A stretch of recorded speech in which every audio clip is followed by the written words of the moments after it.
Let something grow from this daily curse. But no, Keiko just looks at me from the corners of her eyes. I know. Never mind. No matter. Just let Obachang sit in her chair in the hall so she can see who comes and goes. My back to the staircase, and I can see who comes through the front door. People have to pass me to get inside this house. Don't try to sneak by. I might stick out my foot. If I look straight ahead, I can watch what goes on in half the living room.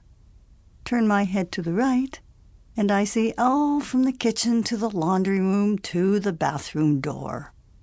If I tip my head upward, I can see anyone who tries to creak down the stairs.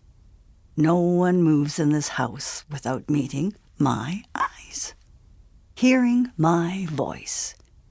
Take no notice, I say. I'll try not to stare. I'll nod and smile. Welcome, welcome into this pit of dust, this bowl of heat. Ohaire kudasai. Dozo ohaire kudasai. Talk loudly and enunciate. I might be stupid as well as deaf. How can they think a body can live in this country for 20 years and not learn the language? But let them think this. Let them think what they will, for they will.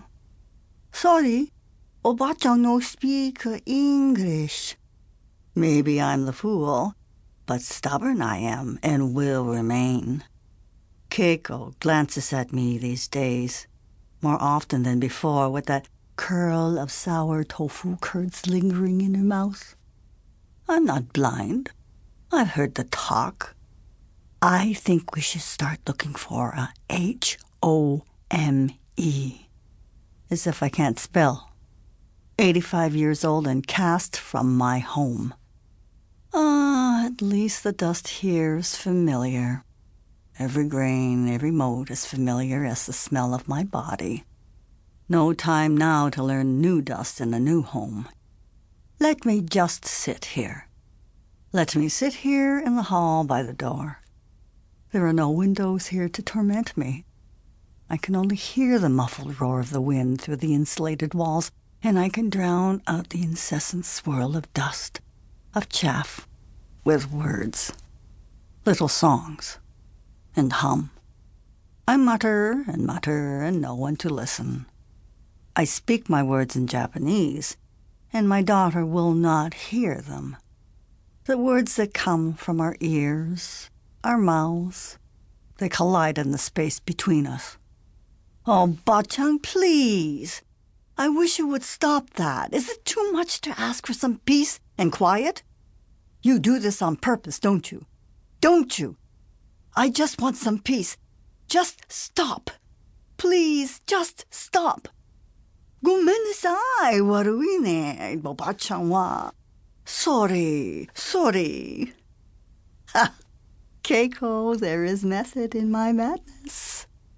I could stand on my head and quote Shakespeare until I had a nosebleed, but to no avail, no one hears my language.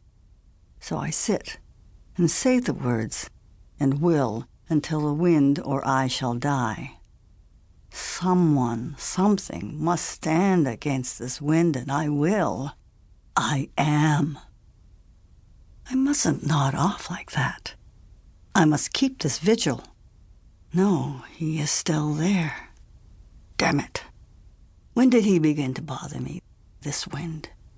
He's always been there, yet I'm certain he did not trouble me so much many years ago, when my hair was still dark and long enough to snap smartly like a flag in the wind. And now? Now my hair is short and silver in tight little curls like a lamb. No wind in here. If I turn my head too quickly, the silver curls tinkle against each other like little bells. Outside, the wind howls, and I am silent no longer. Bitter fruit of unripe persimmons. Am I that bitter? No, I am an old woman, and I must speak. Of course there was wind in Japan. I remember so well the soft spring breeze.